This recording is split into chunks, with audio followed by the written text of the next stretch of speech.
What up? What up? We are back. Fantasy news today.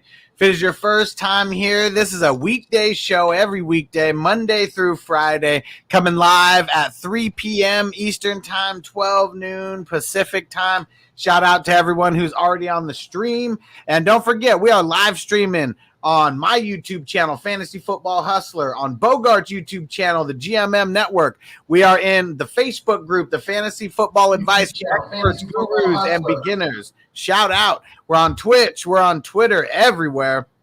So make sure you go subscribe, especially on YouTube. Bogey, why don't you give a little shout out to everyone on Facebook right now, because there's a grip on there. Hey, man, shout out to all the people on the Book of Faces. I am Playoff Beard Bogey in full effect. Hey, Wednesday fantasy news today. Let's get it. Yeah. So let's just get into some of the news that already broke, because we got a grip of news coming today. First off, Tua is out. So we talked about it a little bit ago. They're going to play it safe. He's got those fractured ribs. They should. And they got Jacoby Brissett, who's going to be starting. So the tuna fish is ruled out for the grilled beef brisket himself, a.k.a. the meat slab, Jacoby Brissett. Yeah.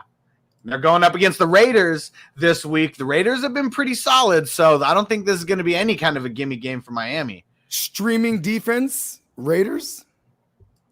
They are on my streaming D for sure, and I actually picked them up in one league, and I'm going to play them. Nice. You know what? They're a fun defense right now because they are just trying to throw ridiculous amounts of pressure. You know what I mean? Like even playing from behind, they're still, you know, a lot of teams, they'll abandon that style of play when they're playing from behind. Like they just stick to it, which is awesome. That's dedication. It is the cover three. It's the cover three that was made famous by Gus Bradley. And hey, what do you know? It's Gus Bradley. That's their DC. And while the rest of the league is morphing to like that makeshift Tampa 2, shell defense, two high safeties, you know what I mean? They're sticking to that cover 3 that was popular for the past couple of years, you know what I mean? Because tell me everybody's playing that shell defense right now. Oh, yeah. And their defense has been so trash over the last couple of years. Like, if you got any kind of shades of what they got going on right now, like, you're playing with house money. Just go balls to the wall. Yeah. And shout out to Max Crosby, man, the ginger that don't quit. You know what I mean? Yeah, him and Ngakoue, they're beasting. I know Ngakoue was a little bit hurt, but we'll see. He should be good to go this week. I mean, he's a veteran. He literally won't have to practice every week and just be good for game time. Oh, yeah, for sure. Yeah. And shout out to everybody in the comments. We're putting those up right now. Anybody asking start and sit questions, that live stream is coming in a couple hours. That starts at 6 p.m. Eastern, 3 p.m. Pacific. So if you want to get in any questions now because you can't make it then, hop over to YouTube and then leave it as a super chat, and then we'll take good care of you right now. But if not, we'll be on that stream in a few hours. Oh, yeah. Yeah, shout out to everybody in the stream once again, man. We love y'all. Yeah, and we just had an influx of people on Facebook. So what up, everybody? Make sure you hop over to YouTube, Fantasy Football Hustler, and subscribe, and then you get entered into the Ricky Williams signed jersey giveaway. So go ahead and do that right now so you don't forget. And then while you're at it, jump over to the GMM Network, that's Bogard's channel, and then smash that subscribe button real quick. Oh, yeah. And, man, shout out to man, I got to start writing these names down, man, because I have been getting a good amount of people that we're seeing in your chat, man, coming over and showing the GMM some love too. Man, shout out to all y'all, man. We just one big old family. Yeah, hell yeah.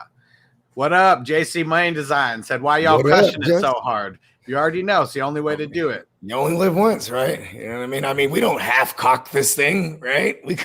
We come in full Nick Chubb with it. You know what I mean? Only full cocked. You already know. Yes. All right. This half cock nonsense? And Aaron said, can you put this in the chat? So Facebook's a little weird with the chat. I'm gonna put both of ours in here real quick. And hopefully it makes it to whatever group you are in.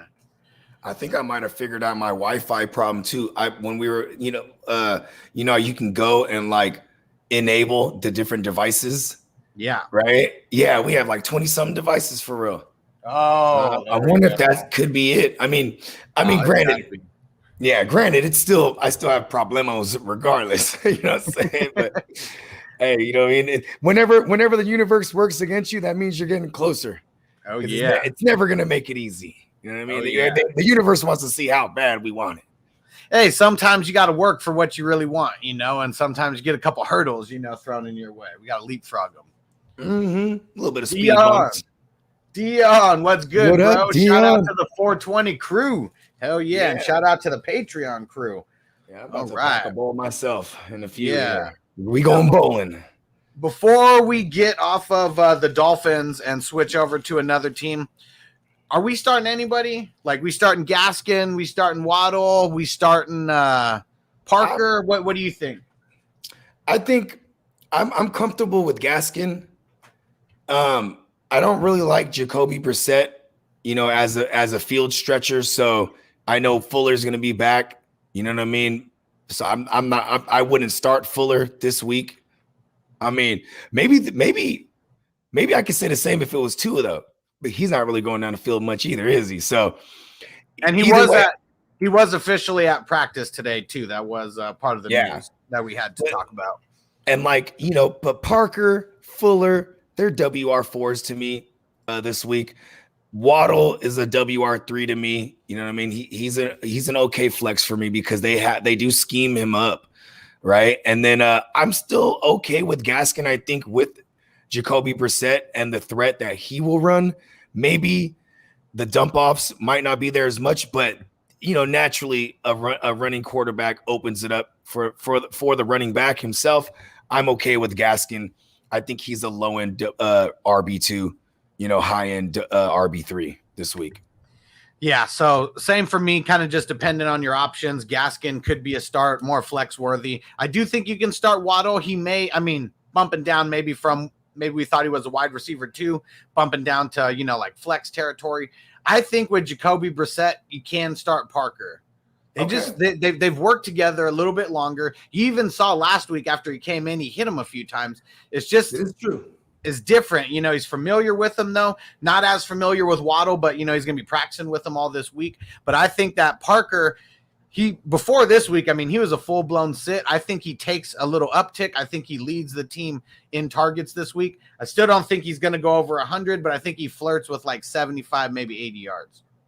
It's coming out of my pores again. The Raider hater in me, right?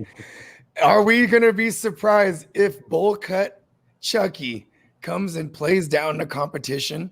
Because shout out to TD. He did make a good point. This team shows up for the big games. They're big game hunters. This is like a game they should roll over on them. But I'm not gonna be surprised if they play down the competition, and if they can establish the run with Gaskin and Ahmed, and what's my name? Malcolm Brown. Because they're probably going to try to use all these guys, man. If they can own time of possession and run the ball to what's the word we're looking for? Diffuse that pass rush. Hey, that should be the game plan if you're B-Flow, right? Especially with that defense. They're going to be putting a lot on the defense's shoulders this week, and they continued their streak of the turnover every single game. So you already know they're going to try to continue it. They're going into Las Vegas. You better hope they don't lose any money before they get out there, because then they're going to even be more pissed off when they take the field. But yeah, I think it's going to be, compared to what we've seen the last two games from the Raiders throwing up, decent amount of points, I don't think it's going to be like that this week. Dolphins just got smacked around by the Bills. You already know the defense is going to come to play. I don't even know if either one of those teams is going to go over 21 in this one. I think it's going to be total score underneath 42. I don't know what the line is at, but if the line's at 42, I'm taking the under. I was going to say that sounds about right. 41 and a half, 42. It's probably going to be -6, maybe even -6.5 to -7 Raiders. You know what I mean? Yeah, you think they'd give them? The Raiders are coming off a beating. They're coming off a beating both the Ravens and the Steelers, and then now they're back at home. Well, and that's what I was going to say. And then with Tua out, I would think that if Tua was in, the Raiders would be about a 6 or 7 point favorite already. Okay. So I think they might be close to double digits, like a 9. Like 11. I mean, I think they could be in double digits, especially with no Tua. I do like your theory with the under, though, because that actually kind of mirrors my theory in that sense where, like, I feel like this is a running game. Let me ask you something, man. Shout out to my man Tino. I don't know if he's watching right now, but he's in one of my 14-team Superflex IDP leagues. And, like, he likes to throw shit out in the chat. And he was like, hey, guys, what do you guys think about Peyton Barber this week? And I strongly advised against it, right? But 13 carries, man. And, like, if the game script goes positive for the Raiders, in a deeper league, is Peyton Barber in play here?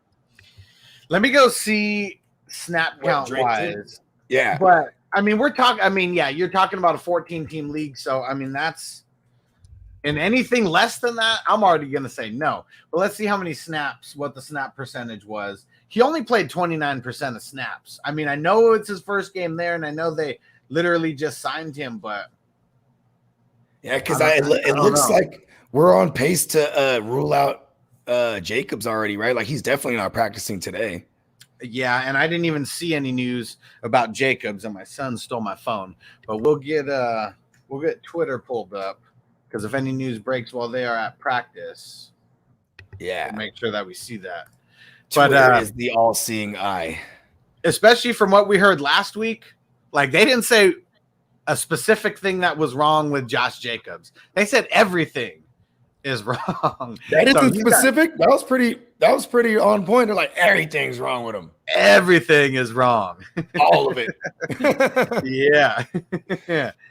Oh, yeah. What up, David? Shout out to the 420 crew. He said, I'm in an 18 deep league. There we go, man. That's a man's league right there. Oh, yeah. That's when it gets a little wild.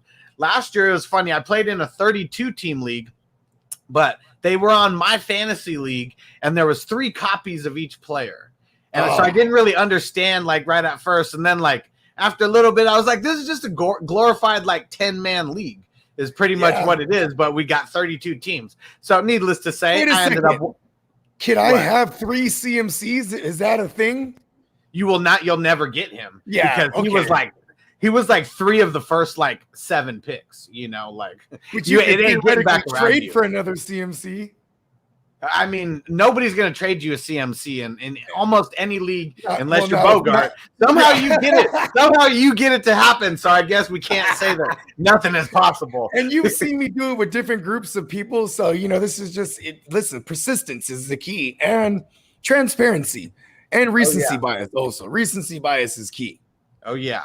But so needless to say, in that 32 team league, I mopped them up. I had Deshaun Watson and Tom Brady. It was a 2 QB league. Started both of them, and I had Kelsey and had TJ Watt on the squad. There was like 3 IDP spots, so they didn't stand a chance. And then those guys were just douchebags like all year. So I was like, all right, you guys could just replace me. I know you don't like me anyways. Yeah. Well, that's glorified. You might as well get 30 people for real instead of like, you know what I mean? Like I would have had 2 teams in there. You know what that is? That's like DFS meets season long. Kind of, yeah. It was goofy. It was goofy. They could have did that. They could have did that a lot better. That's for sure.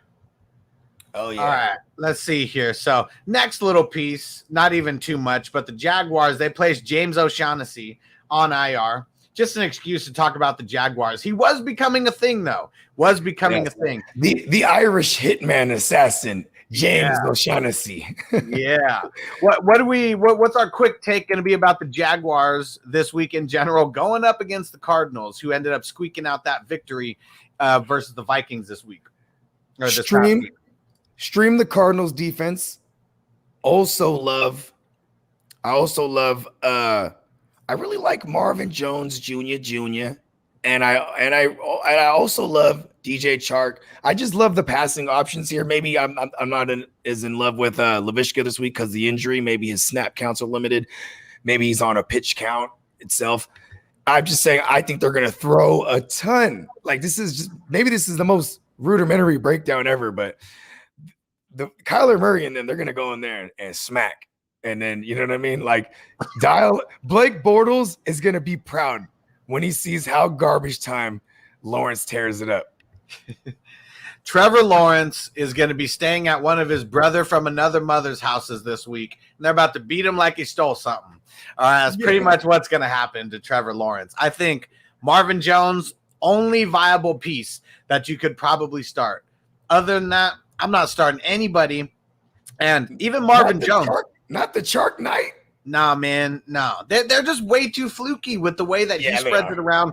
When Noah O'Shaughnessy, I mean, he was someone who was like not leading the team in targets, but I mean, he was taking like 6 to 8 targets like a week. So now there might be back to like literally no tight end play. But Trevor Lawrence, we don't know if that's his game. Ever since he came into the NFL, he's been targeting the tight end a lot. So I'm just really curious to see how that plays out, because now I think they got like Manhurts or something. I don't even know who the next man up for them is. Their tight end room is already bad.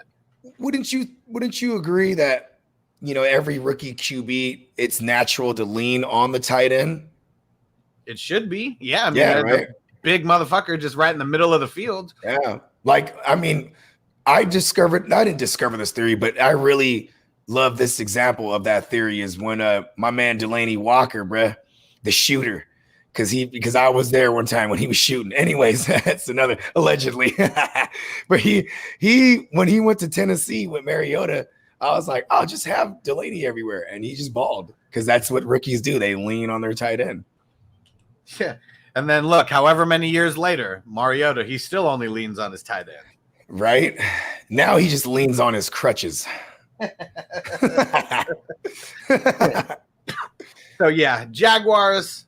I'm not looking forward to anybody they got going. But how about let's switch over to the Cardinals real quick, who've been balling out lately. I mean, the defense kind of gave up a few points, last week. But any predictions about some of these Cardinals players? I mean, there's the obvious Kyler and Nuke Skywalker starts, right? That's DeAndre Hopkins, for those that don't know about all my nicknames, my long list of nicknames, but I love Skywalker, obviously, my starts.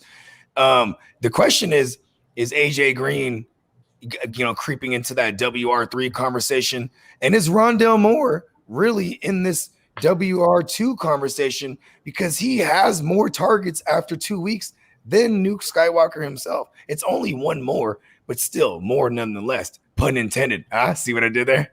Yeah, I should have had a drop for that. Boom. I know, right? I do it all on the fly. Yeah, Brazy Brady, what up, bro? Yeah, shout out to Brazy Brady, man. Thank you for subbing to the GMM network too, man. Yeah, that's one of the homies right there that crossed over to show the kids some love. Yeah, and Facebook user said Rondale Moore, thumbs up or thumbs down. I'm stoked about Rondale Moore. He was literally my favorite wide receiver prospect. Outside of like the top like 3 guys who are like the wide receiver darlings, but he was the guy that I've been talking up the most, just because I love his game and how it could translate exactly to what the NFL needs. And look at him; he's getting these wide open looks. He's a baller. He's fast. We already saw that. He's shifty, and he's gonna smash a DB. I can't wait to see him truck a DB. Is he so small that they don't even see him? Because he was like, it was almost like he teleported to the open part of the field, and he was like, I'm here. And then he goes for 70. Like, I mean, obviously, we can't hope for that every week, but they're scheming him up. And this goes back to preseason when they were hit, when on first and second downs, hitting them with screens. Like, they want this kid to get involved. And over the middle, I mean, he's going to go unaccounted for. I mean, it's not like Max Williams is going to be a thing now. You know what I mean? Wait, I thought he is. He had 7 targets. No, I'm just messing around. that was like the first big tight end game from a Cardinals like wide receiver since like Ricky Seals-Jones, whenever the hell he was there. Dan Arnold. Remember Dan Arnold? Dan Arnold's big game is like 4 receptions, 35 yards, and a touchdown. Nah, it's 3 for 20 and a tug. That's his stat line. And yeah, shout out to Hart to start. Offensive weapon, you already know. OW. Oh, yeah, he's that O-dub. Yeah. You know what I mean? Yeah, shout out to the Hart to Start fellas, man. That's another great channel right there, y'all. Be sure to go subscribe to the Hart to Start Fantasy Podcast. Yeah, and we got a bunch of people watching on Facebook and YouTube, so shout out to you guys. Everybody on Facebook, hop over to YouTube, Fantasy Football Hustler, go subscribe, and then hop over to Bogard's channel, the GMM Network, and subscribe. YouTube chat is way better than Facebook. You'll see like some of the people, it won't even show your name. It just says Facebook user. And then he said fucking Facebook going over to YouTube. So not sure who that was. Oh, might have been my man Donnie, who said, what up, what up? Shout out to the 420 crew. Yeah, big up. Yeah. All right. And then so, yeah, that's enough of the Cardinals talk. We don't need to talk too much about them. But how about we'll switch over to the Bucks. And David shouted out, Antonio Brown was placed on the COVID reserve. Fortunately, I have Shepard on my bench. They said if he has 2 negative tests before Sunday, he's good to go. So listen, it's different if you got the vaccine and if you don't. Different rules. If all Tom Brady got to do is rub some avocados on the kid, he'll be all right. He's going to have an avocado bath and a couple avocado massages before those tests. There it is. You know what I mean? Avocados are the fountain of youth, I tell you. Oh yeah, and that's pretty much all the news out of the Bucks camp today, and we don't even have anything out of the Rams camp either. But let's say Antonio Brown doesn't play on Sunday. How do we think that game shapes out? It's not like Scotty Too Hottie Miller all of a sudden becomes a thing. You have Gronk there, so you could always be missing one of those guys, and there's going to be someone like I would be concerned if the whole entire receiving core was in the protocol or something. You know what I mean? Because now you could even go to 12 personnel more with OJ Juice Howard. You know what I mean? So I'm not worried about this. It does suck because I love AB, and he was in for a big game here because he was the guy I would consider to go unaccounted for while you have Darius Williams on one side and Jalen Ramsey on the other. So, you know what I'm saying? Like, just out of AB out of the slot, you know what I mean? Like, I'm expecting cheat code at that point. Yeah, that's what I was looking forward to. So, be prepared for a ton more 12 personnel, and this team's still going to throw a ton more than they run. So, not really worried. They fire up your Godwins and your Mike Evans, and maybe they get 2-3 more extra targets with no Brown there. I am a little nervous about Mike Evans, though, because Jalen Ramsey is probably going to be covering him for a majority of the game. So he is one. Yeah. I mean, I know Mike Evans. I mean, you just got to throw that ball up and he can sky high. But yeah, he's someone who I'm pumping the brakes on this week, at least a little bit. He could get 2 targets for 2 touchdowns and just make me look like a fool with like 15 yards. It is what it is, though. I like the volume. In their history against each other, Jalen Ramsey versus Brady, when Ramsey was with the Jags, he will always guard Gronk. So this is going to be interesting because if he's on shutting down Mike Evans and then Gronk's eating a ton, they will make the adjustment. And then it's pick your poison. You know what I mean? I mean, that's kind of always the way that Tampa Bay is, right? I mean, they've been elite since last year. You want to double up someone? That's fine. We got more weapons. We'll just throw it to these other dudes. Yeah, and then will we be surprised if with no Antonio Brown, Scotty Too Hottie does break a big one, running up the seam out of the slot? You know what I mean?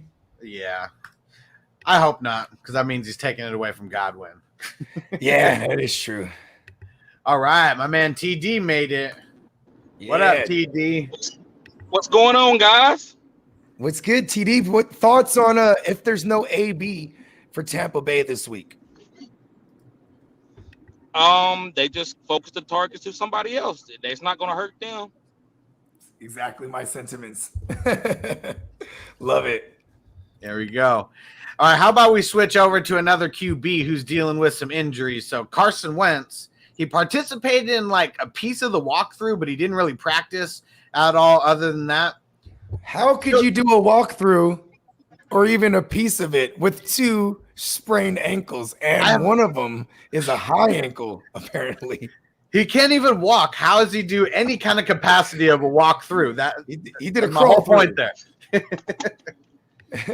Maybe he was on one of them electrical scooters. You know what I mean? Yeah. So let's just assume that he's out this week. We're doing what if tonight on the Fantasy Playmakers, as you guys know, 9:30 Eastern time, 6:30 Pacific. Let's do some what if right now. What if Carson Wentz doesn't play this week? They're going up against the Titans. They're on the road. What do we think about that game in general? We'll start with you first, TD.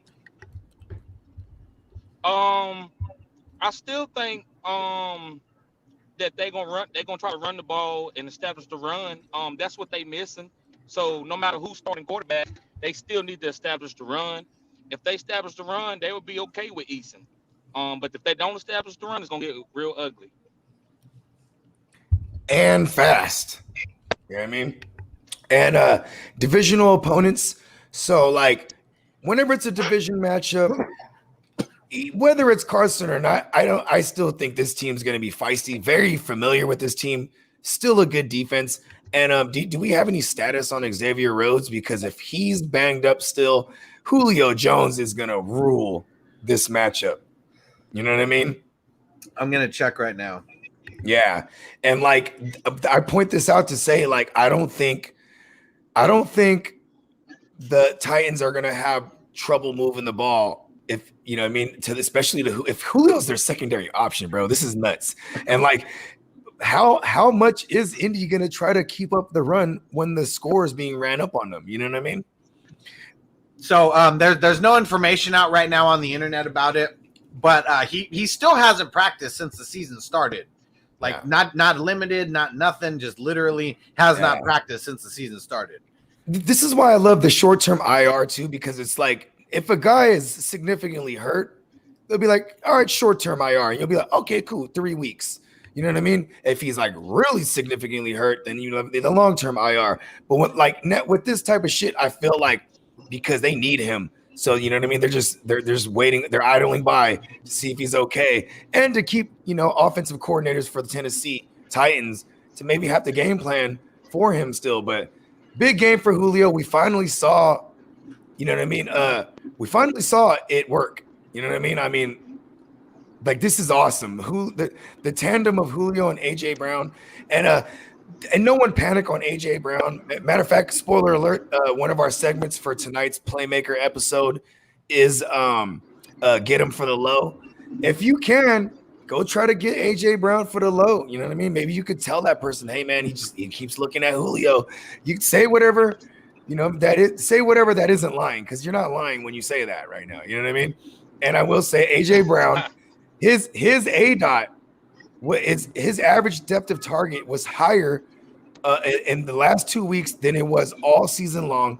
And their play action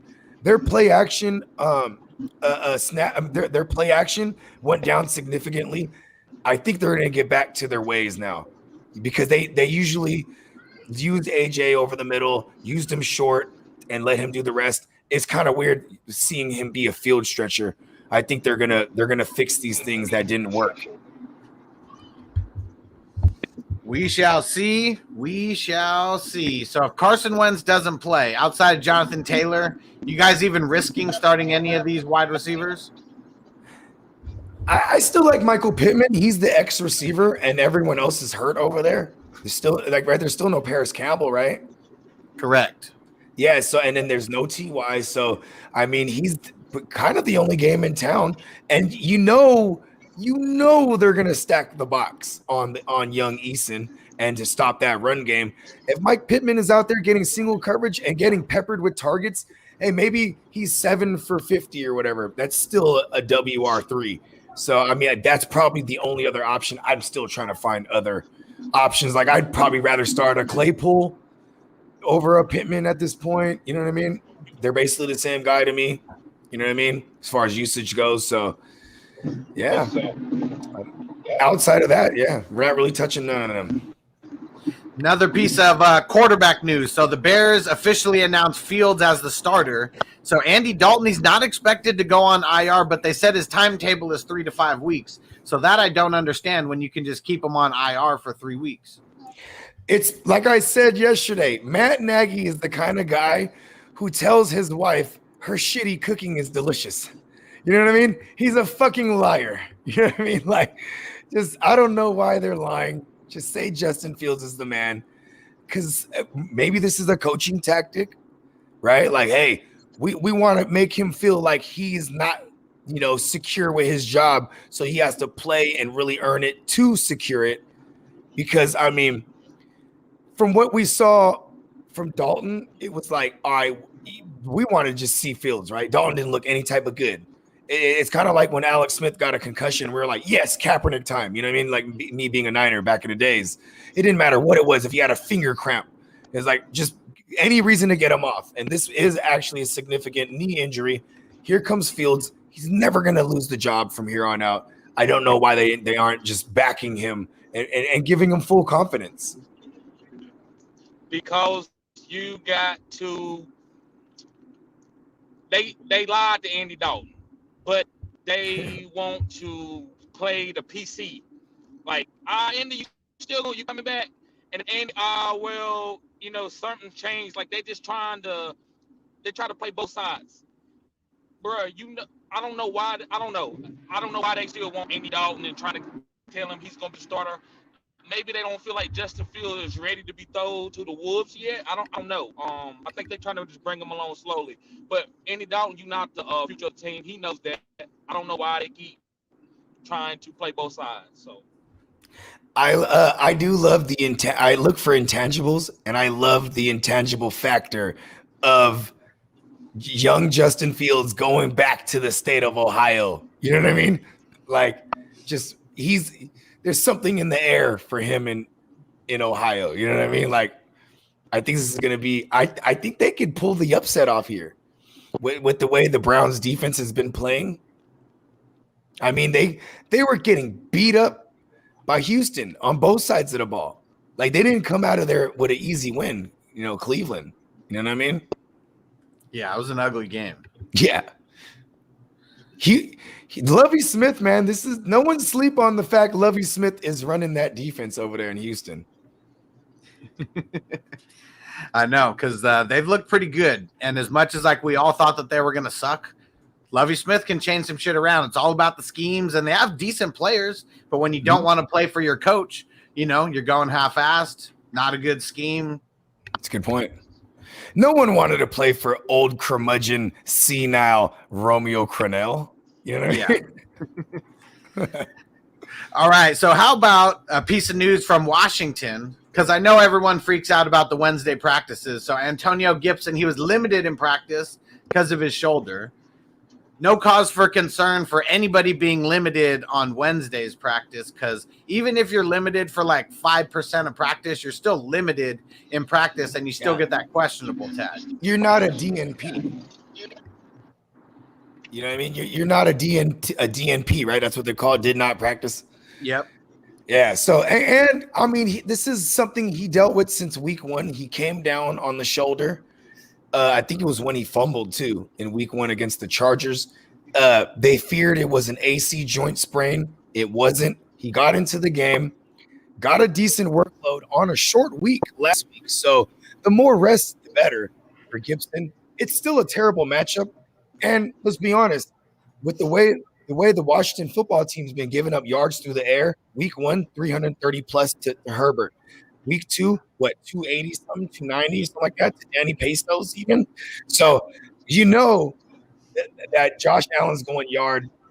I would be more concerned about losing snaps to J.D. McKissic because of the game script. I'm not concerned about this injury unless all of a sudden Thursday and Friday not practice. You know what I mean? Because he's pacing to play the game right now. Well, you lead me to a question, and we'll let TD answer this. Because Gibson did get hurt in week 1, and because it was on a short week, do you think it was already mixed into the game plan to get it close to a 50-50 split, even though Gibson had 13 to 15 touches? I can't remember. And J.D. McKissic only had 9. But TD, do you think that was kind of baked into the game plan, maybe limit some of Gibson's work throughout the game? Maybe, but I just think it was game script. I think they just wanted to get J.D. McKissic in the game a little bit more, and use his pass down ability. So I think Antonio Gibson is okay, but they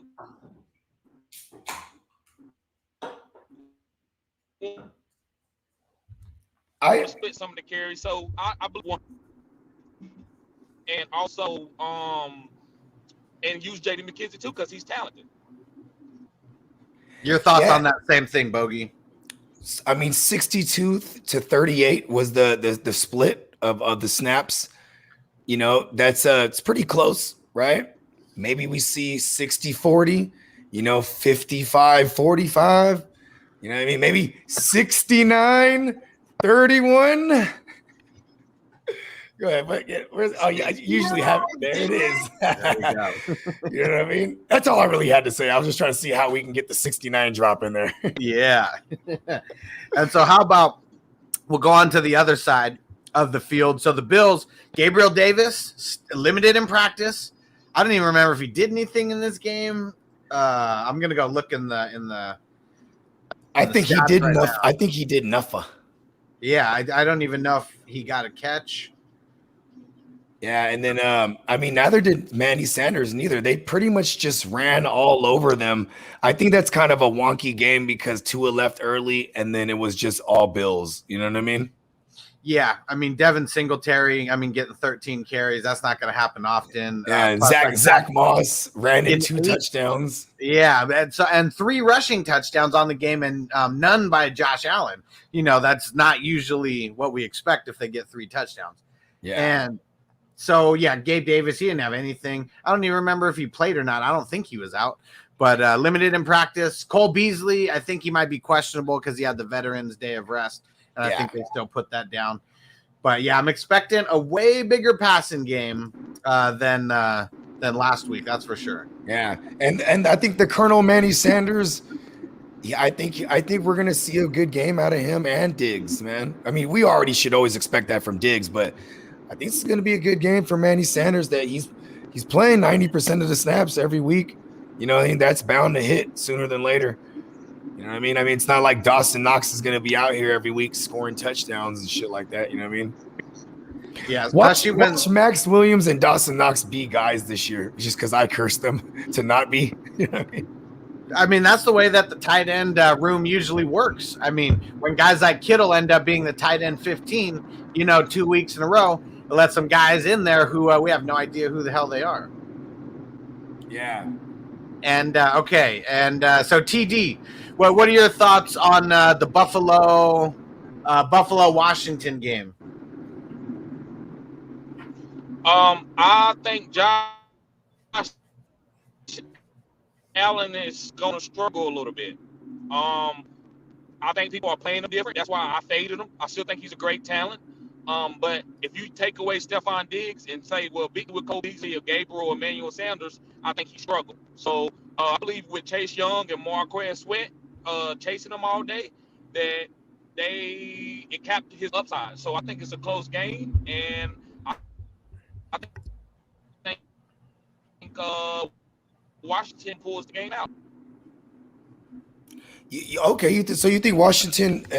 You think Washington has a chance for the upset here? I mean, and outside of Montez Sweat and Chase Young, let's not forget about Jonathan Allen. You know what I mean? He's a beast. He's a beast, man. Like if there's 2 other guys you have to account for, and he just comes crashing down that middle, that interior line. You know what I mean?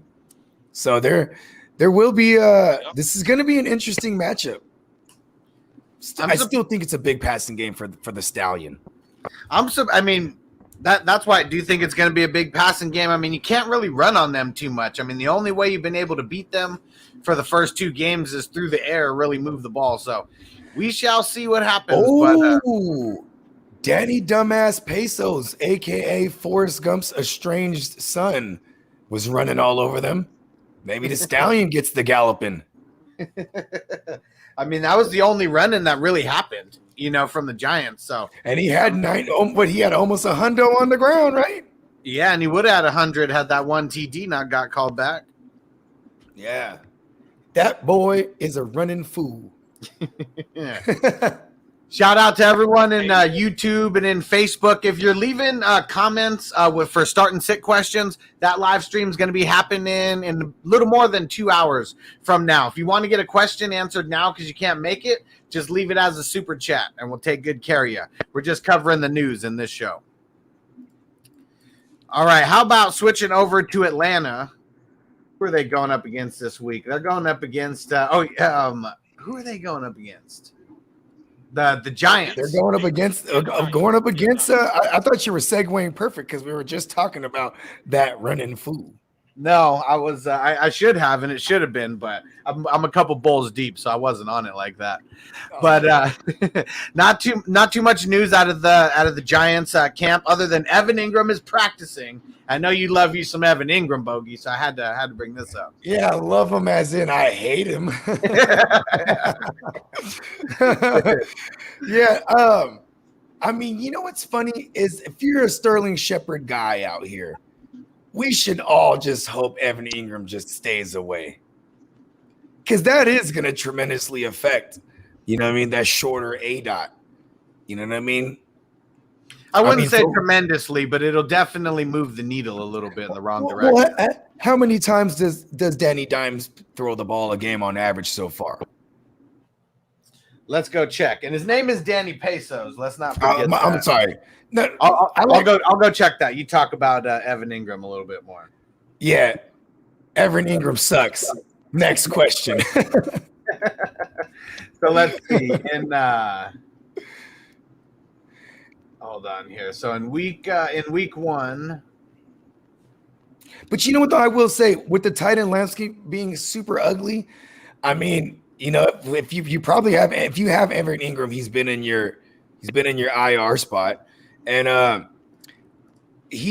bringing all this to say if there's someone you have to pick up and you had to take Evan Ingram out of your IR spot, he's the first candidate to cut if you're going to pick someone up.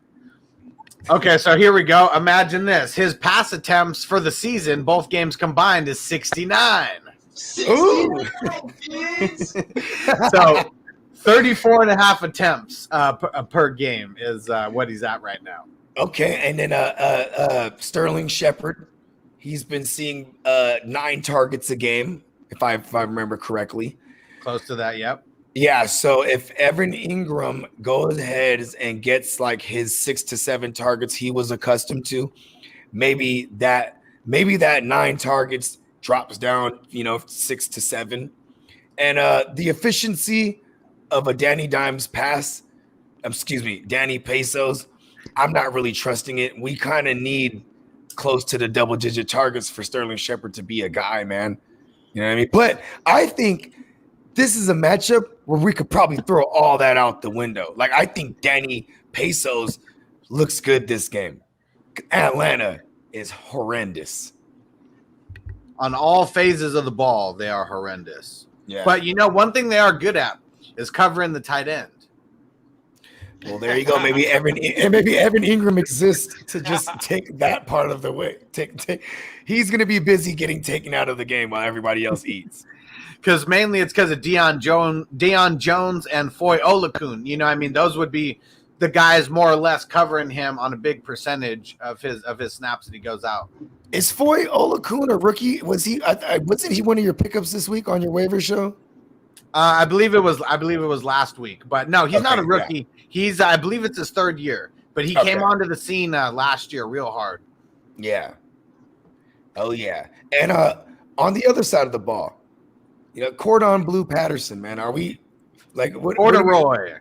Yeah, Corduroy, Cordon Blue. We're gonna figure out a Corderell. We're gonna find something that works for him. You know what I mean? But is he flex capable? Are we worried at all about Mike Davis for all the 0 RB truthers out there? He's still got 7 receptions, right? Like, how are we feeling here? TD, I'll let you get in there first. Yeah, Mike Davis look good. They just giving Cordell Patterson plays just like any other team will give a backup running back. Nobody says nothing about when Kareem Hunt comes in the game with Nick Chubb there. I know you've seen it there for a couple of years, but nobody. So it's the same thing. Mike Davis is getting hit behind the line of scrimmage every time.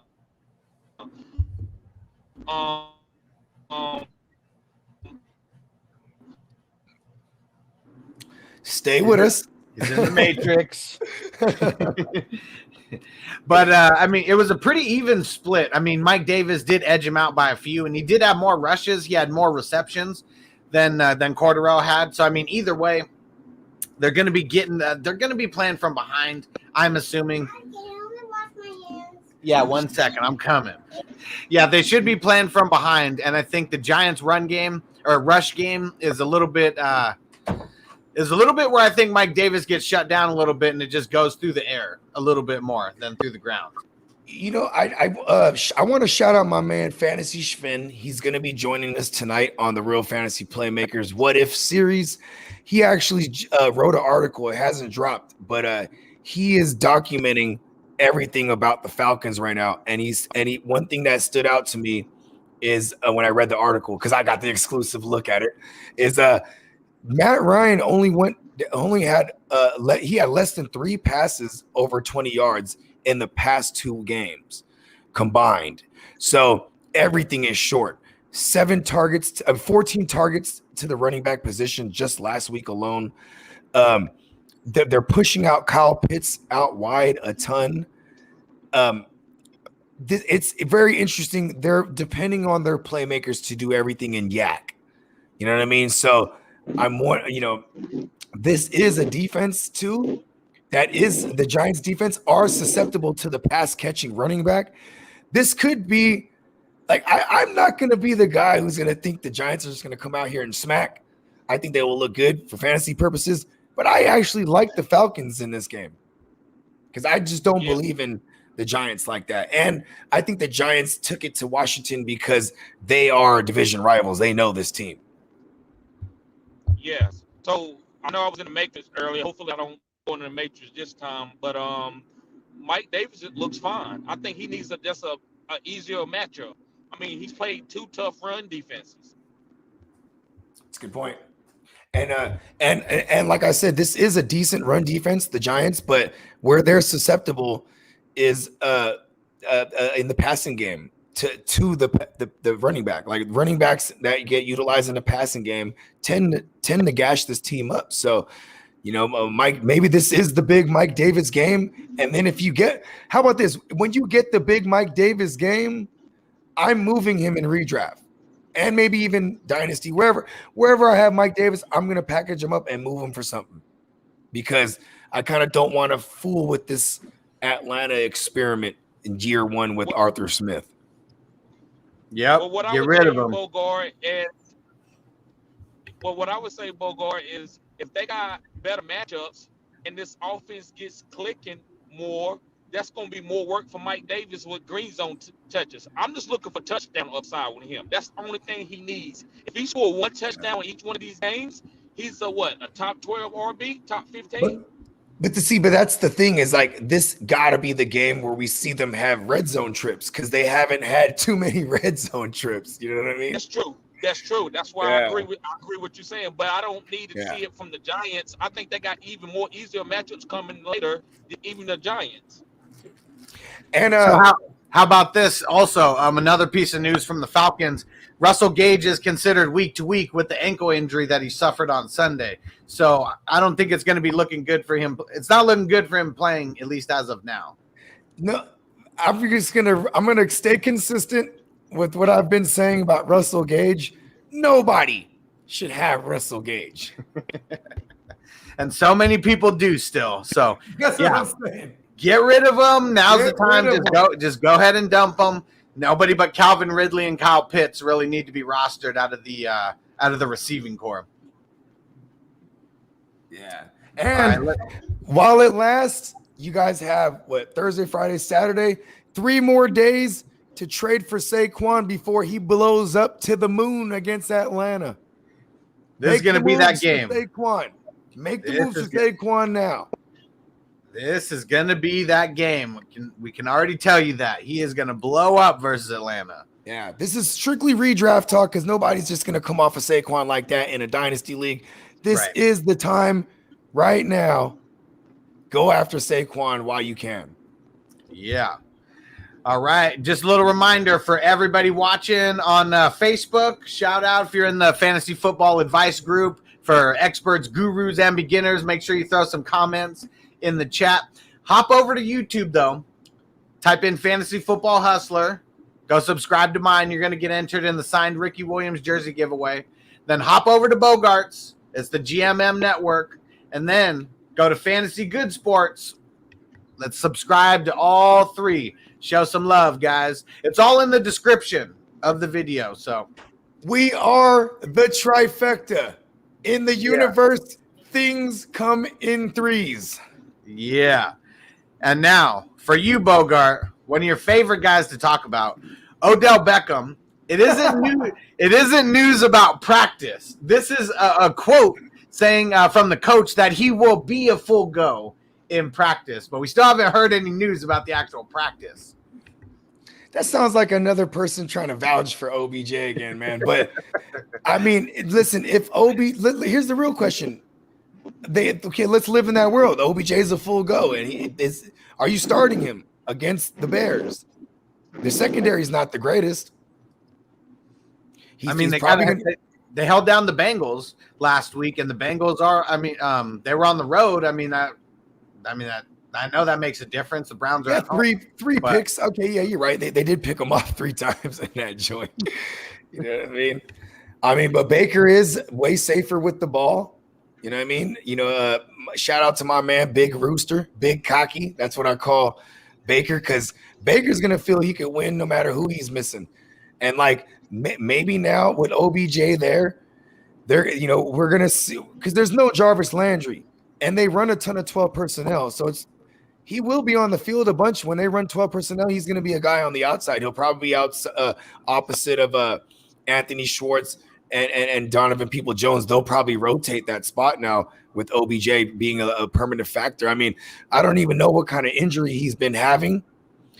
But, if he's a full go, that means he's a full go in the game plan.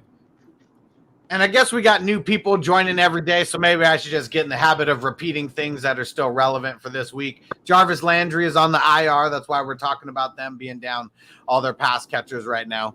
And so, OBJ, still not super excited. I guess if there was a game to play him, it would be this one. I feel like it's going to be the one and only Austin Hooper game that we're probably going to see. I was going to go there. I love that because I love that. He's a playmaker that they're paying. So this is now the game plan. With a team that is a Stefanski offense where Are they going to be stupid though and throw? Well, I guess they're not stupid if they score touchdowns, but they like to throw it to like Harrison Bryant, in the end zone, get him random touchdowns, like 1 catch for 4 yards and a touchdown. That's his whole stat line type thing. Steal it from Austin Hooper. I feel like some goofy shit like that's going to happen too, though. Yeah, and I think the game plan, is what it always is going to be, is just run like hell and then play action them to death every chance they get. You know what I mean? But when before OBJ, the game that he tore his ACL last year, actually, right? They were using him on end arounds. They were scheming him up. They were hitting him with that OW work. So maybe they do that. You know what I mean? They do have Stefanski has a big bag of tricks. You know what I mean? Yeah. TD, what do you think about the Browns? Jarvis Landry being out. Yeah. So y'all was talking about going to Austin Hooper. Didn't Harrison Bryant out target him and Njoku? Harrison Bryant out target those top 2 tight ends on the team. Yeah, what is that? A whopping 3 targets, 4 targets? Like what? There's not really much to say about the tight end. 4 targets. Okay. I guess Hooper got more receptions. He had 5 receptions to Bryant's 4. Bryant had 9 more yards though. Okay. Neither had a touchdown. Yeah, so maybe for season-long purposes. I couldn't play Austin Hooper. Okay, how about this? Gerald Everett or Austin Hooper, right? So that's where you get into that. Exactly. You start getting into the garbage territory here. You know what I mean? These are like DFS plays to me at best. But for Baker, if you're starting Baker in a super flex, or you're in a deeper league, single QB, I'm still not mad at starting Baker. You know what I mean? I mean, for all we know, Justin Fields can be on the other side and make this a game because we don't really know. We don't really have too much film on Justin Fields right now. It really all depends on Dumbass Nagy. No, I mean, I just don't think. I was going to say it depends on the options on your team is what I was going to say, because I don't really want to start Baker in this game. Like, this game has heavy run, written all over it. And I know that, at one point you couldn't really run on Chicago, but like you've been saying, I mean, their defense is a little suspect compared to the past. And I think they really ground and pound with Chubb and Kareem Hunt. I think that's like the biggest, I think that's going to be the biggest part of their offense, especially they're at home. Like, they're probably going to be grinding it all game. I like your version better, 100%, because I have a ton of Nick Chubb. So let's dial that up. I got a bunch of Kareem Hunt. Like, we haven't seen him too much. I think he's heavy game script. This because even if Baker gets those little dump offs to Nick Chubb, I mean, still counts for his stats. But yeah, Kareem Hunt gonna do like Christian McCaffrey things with the ball when he gets it. Like, who the hell knows? We shall see. I hope so, but might be one of those games. I mean, they're definitely going to stack the box religiously against the Browns' run game. So, that consistency of running, they're going to play action. Someone's single covered. It's going to happen. Yeah. And Peoples Jones will just drop it. He'll just drop a 50-yard house call easily. That's what he does. Makes no sense. All right, let's stay in the same division. Bengals, T Higgins, day-to-day. Seems like he's been playing hurt ever since week 1. And it's like in the pecking order right now, I think after what we saw last week, I'd rank him third, at least for this week, because he's hurt. I rank their wide receivers as of right now: Boyd, Chase, and then Higgins. Boyd has been he has eyes for Boyd like a mug, huh? And I think it's because Boyd is always getting the lesser coverage, like the lesser quality coverage. You know what I mean? Yep. Like Chase as a rookie is getting, his big dogs. He's getting the big dog cornerbacks on him. Hell yeah. I mean? That makes a difference. When you're getting the number 1 cornerback on an NFL squad versus the number 2 cornerback, we're talking a world of difference. It doesn't matter what team we're talking about either. Yeah. And Tyler Boyd is just, man, he's just the GOAT with the hands too, man. You know what I mean? Like, and that, a safety blanket is Tyler Boyd because they don't really have a tight end to speak of, even though, like we said, rookie QBs lean on the tight end. It's a second-year guy. I guess you could say like it's his rookie year and a half, right? Because he's, technically it is his second year, obviously, but you know what I mean? Like, he's just going to lean on the safety guy. And that is, Tyler Boyd and even Joe Mixon. I mean, Joe Mixon's been getting his targets, right? Did I see that wrong? Let me see. Say that again. Joe Mixon he's been getting his targets, right? I haven't looked at his numbers yet. Let me pull up their game from last week. So let's see. So last week he only had 1 catch. Yeah, but the targets though. Yeah, let me pull up the targets. Yeah. Because that hot read, they're gonna focus on the hot read here. That ball's got to come out quick because that pass rush is coming. So he's only had 6 targets the entire season. He had 2 in week 2, and then he had 4 in week 1. So Tyler Boyd is naturally the hot read. You know what I mean? Yeah, so far after the course of 2 weeks, Tyler Boyd is the go-to guy when the pressure's coming fast because everyone's pressuring Burrow. He's statuesque in the pocket too. You know what I mean? He's not going to take off, so the ball's got to come out dummy quick. You know what I mean? Yeah. And so what happened from week 1 to week 2? So in week 1, Tyler Boyd had 4 targets. Week 2, he had 9. T Higgins in week 1 had 5, and then week 2 he had 10. Jamar Chase in week 1 he had 7, and then in week 2 he had 4. So it seemed like they started going a little heavier on Tyler Boyd and T Higgins, but I think Tyler Boyd got even lesser of the coverage because I think T Higgins got the number 2 wide receiver, and Tyler Boyd was a lot working out of the slot a bunch. Yeah, and I mean, week 1 and week 2 are stark contrasts of game script for the Bengals. Week 1, they were kicking the Vikings' ass the whole game. You know what I mean?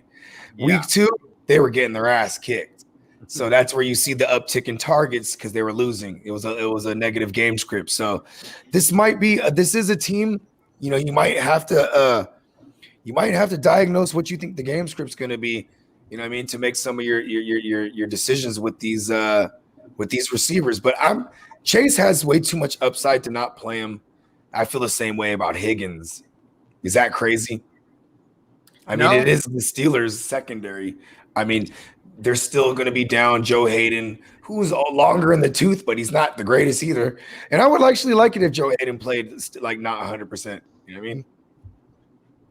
Yeah, I think for me, like Boyd is the must start out of all 3 guys this week. If we're just choosing it in a vacuum like that, if I could pick any player, but yeah, they're probably going to be playing from behind a little bit.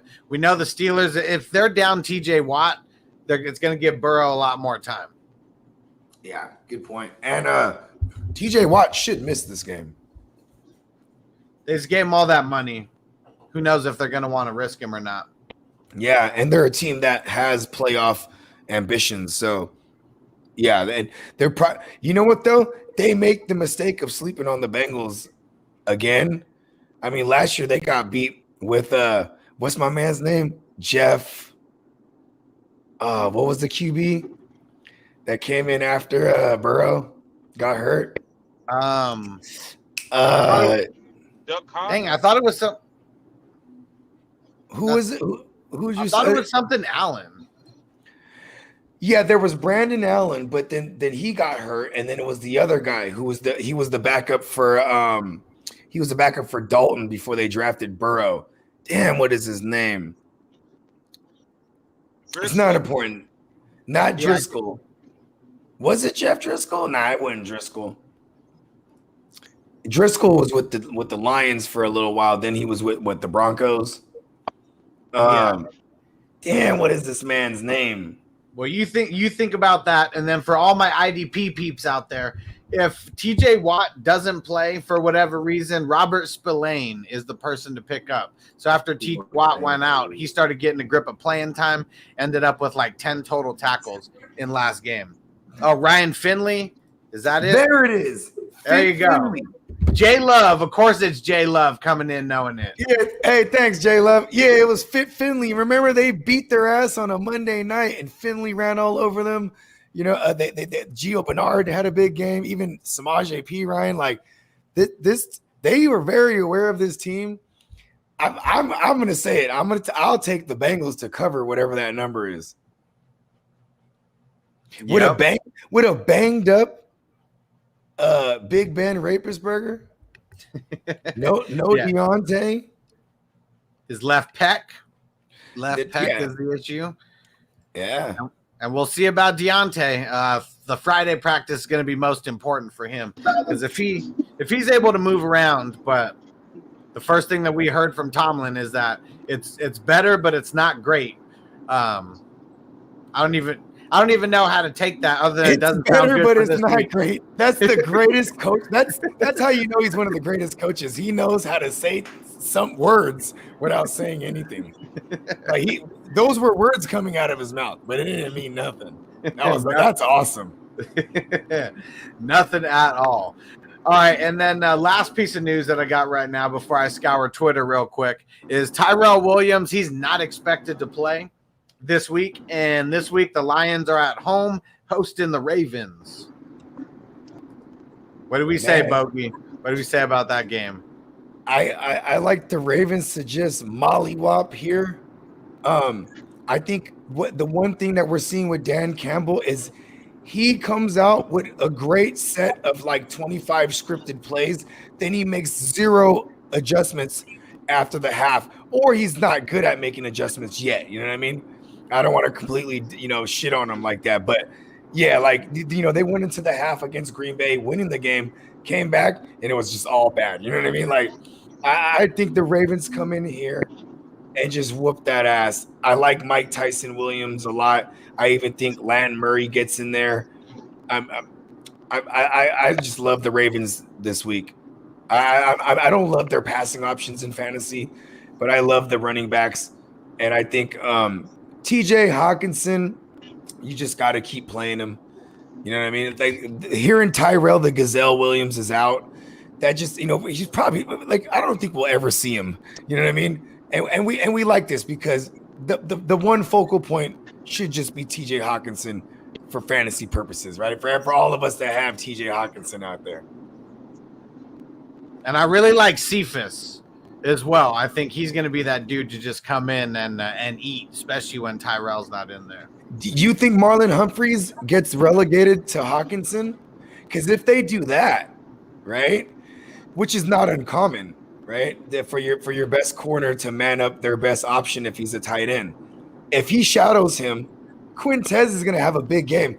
Look at 2 weeks in a row. Week 1, Bryan Edwards starting to get off. Hunter Renfrow, right? They're all the second and third options, right? Then week 2, who scores a touchdown from the Chiefs? Brian Pringle, Demarcus Robinson, right? Tyreek Hill shut down. So, I'm going to say I like your Quintez call. Deeper league play, obviously. Or if you're a guy who has Antonio Brown and is not going to have Antonio Brown, maybe take a flyer on Quintez. You know what I mean? Hell of a name, by the way. You don't even need to give that guy a nickname. He just has Quintez Cephas. He's got a dope real name. And the thing about Mark Andrews, it's always been this way. He doesn't play 100% of snaps. So Week 1, only 81% of snaps, and then Week 2, 75% of snaps. So wouldn't be uncommon for a guy like Marlon Humphreys to go over and shadow him when he's on the field. I mean, he's only on the field 3/4 of the time. You mean Hawkinson? Yeah. Yeah, because you're saying Hawkinson. Yeah, not Andrew. Sorry. Yeah.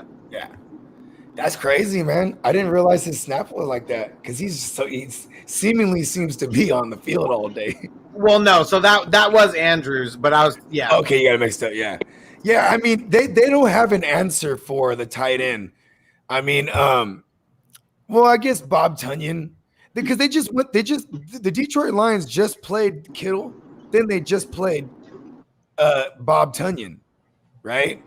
Yeah. And Kittle didn't do much, but I just think this because he didn't really get the targets week 1, and then the targets weren't really there for Tunyon either. But he was making plays with the limited targets he had. So if you have Mark Andrews, you're rolling him out there.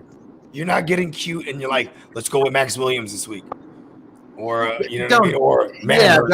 don't do something like that. Never do anything like that. And so T.J. Hawkinson, week 1, 85% of the snaps, and then 93% of the snaps this week. So Marlon Humphreys will pretty much have to choose to lock him down the entire game. But that's probably what's going to happen. I don't think any of these wide receivers would warrant him trying to lock him down. Yeah, it's a good point. Or he just sticks to that side of the field, but he's been traveling. He's been traveling. He usually does. He usually doesn't just stick to one side of the field. Yeah. They move him around on who they fit. John Harbaugh is one of the greatest at in-game adjustments. This is John Harbaugh. This is his history. So if there's a guy going off, he's like, Marlon, get on him. You know what I mean? Like, remember at the end of the Monday night game with the game on the line, who'd they go to? Bryan Edwards, because Marlon Humphreys was on Renfrow. You know what I mean? Of all people. You know what I mean? Yeah. Was he covering Waller for a portion of the game? Yeah. And he was he even had a bracket. He even had some bracket love. You know what I mean? Like he had a safety over the top helping out. And like after 19 targets, it was like, all right, you started to see Derek Carr call the audible on dumbass Chucky. Like, what? I'm going to these other guys that we don't call plays for. You know what I mean? Yeah. TD, thoughts on the Lions and the Ravens game? I think it's a party for the Ravens. I do think Detroit. This is why I think Detroit is going to be a good team. Like later this year and going into next year. They come out in the first half and they can match up with anybody. But I think talent, as the game goes on, the talent decreases because they don't have a lot of talent, so you can tell.